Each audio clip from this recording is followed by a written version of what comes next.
ఉమ్మడి ఖమ్మం జిల్లాలో ఉదయం మందకొడిగా పోలింగ్ ప్రారంభమైనప్పటికీ ఆ తర్వాత ఓటర్లు భారీగా తరలి వచ్చి తమ ఓటు హక్కు వినియోగించుకుంటున్నారు. మావోయిస్టు ప్రభావిత ప్రాంతాలున్న చోట్ల పోలీసులు అప్రమత్తమయ్యారు. ఎలాంటి ఇబ్బందులు తలెత్తకుండా భారీ భద్రతా ఏర్పాట్లు చేశారు. ఇదే అంశానికి సంబంధించి మరింత సమాచారం మా ప్రతినిధి భూపాల్ అందిస్తారు. ఇప్పుడు కేవలం 7,999 అప్ టు 10 kgs వరకు బరువు తగ్గి అధిక బరువు నుంచి వచ్చే ప్రధాన సమస్యలను దూరం చేసుకోండి. ఉమ్మడి ఖమ్మం జిల్లాలో ఉదయం మందకొడిగా ప్రారంభమైనట్టుకి పోలింగ్ ఆ తర్వాత కొంత వేగం పొందుతుంది. ఇప్పుడు మనం చూస్తున్నాం, ప్రతి ఒక్కరు కూడా ఓటు వేయడానికి వస్తున్న దృశ్యాలు అనేది మనం చూడవచ్చు. ప్రధానంగా పెద్ద పెద్ద వాళ్ళందరూ కూడా ఓటు వేయడానికి వస్తున్న పరిస్థితి. భద్రాద్రి జిల్లాలో 106 వార్డులు ఉన్నాయి. అంటే ఇక్కడ అశ్వరాపేట, ఇల్లందు, 2 మున్సిపాలిటీతో పాటు అదేవిధంగా కార్పొరేషన్ కూడా ఎన్నికలు జరుగుతున్నాయి. దీంట్లో 540 మంది పోటీ చేస్తున్నారు. అయితే మొత్తం కూడా 1,85,348 మంది ఓటర్లు ఉన్నారు.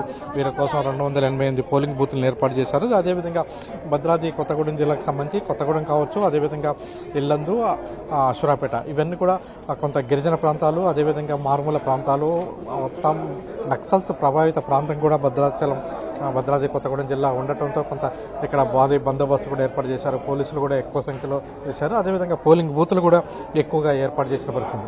ఇక ఖమ్మం జిల్లా విషయానికి వచ్చేసరికి ఖమ్మం జిల్లాలో కూడా 5 మున్సిపాలిటీలు, ఏదులాపురం, వైరా, సత్తుపల్లి, కల్లూరు, మదిర ఈ మున్సిపాలిటీలు ఉన్నాయి. ఈ మున్సిపాలిటీలకు సంబంధించి 117 వార్డులు ఉండగా 415 మంది పోటీ పడుతున్నారు. అయితే 1,43,320 మంది ఓటర్లు తమ ఓటు హక్కు కోసం నమోదు చేసుకోవాల్సి ఉంది. దీనికి సంబంధించి 242 పోలింగ్ బూత్లను ఏర్పాటు చేశారు.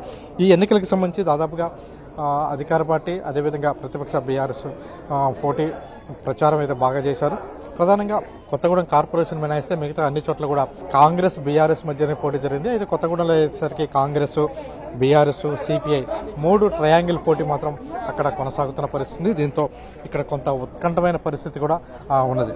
మొన్న జరిగిన పంచాయతీ ఎన్నికల్లో సంబంధించి దాదాపుగా ఉదయం 7 గంటల నుంచి 1 గంట వరకే పోలింగ్ ఉన్న విషయం మనకు తెలిసిందే. దాంతో వేగంగా ఉదయం 7 గంటల నుంచి జనం ఓటర్లు అయితే బారులు తీరిన పరిస్థితుంది. అయితే ఈసారి ఇది సాయంత్రం 5 గంటల వరకు కూడా పోలింగ్ ఉండటంతో ఈ నేపథ్యంలో కొంత స్వల్పంగా వస్తున్న పరిస్థితి. అయితే ఇప్పుడు 9 గంటల తర్వాత మాత్రం ఓటర్ల సంఖ్య భారీగా పెరిగిన పరిస్థితి. ఓటర్ల సంఖ్య ఎక్కువ మంది వచ్చి తమ ఓటు హక్కు నమోదు చేసుకోవడం ప్రయత్నం చేశారు. ఎందుకంటే వార్డు స్థాయిలో ఎన్నికలు కాబట్టి వార్డు స్థాయి ఎన్నికల్లో ప్రధానంగా ఎక్కువ మంది ఓటర్లు తమ ఓటు హక్కును నమోదు చేసుకునే అవకాశం ఉంటుంది. ప్రధానంగా పంచాయతీ, వార్డు, మున్సిపల్ ఎన్నికల్లో మాత్రం ఓటర్లు తమ హక్కును అంటే పూర్తి స్థాయిలో దాదాపుగా 95 నుంచి 98% వరకు కూడా ఓటు హక్కును వినియోగించుకునే పరిస్థితి ఉంటుంది.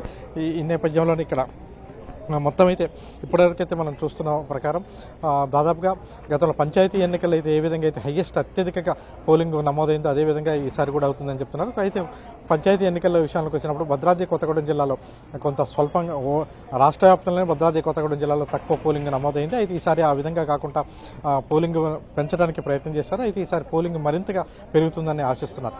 కెమెరా పర్సన్ కుద్దుతో భూపాల్, ఎన్టీవీ, ఖమ్మం నుంచి.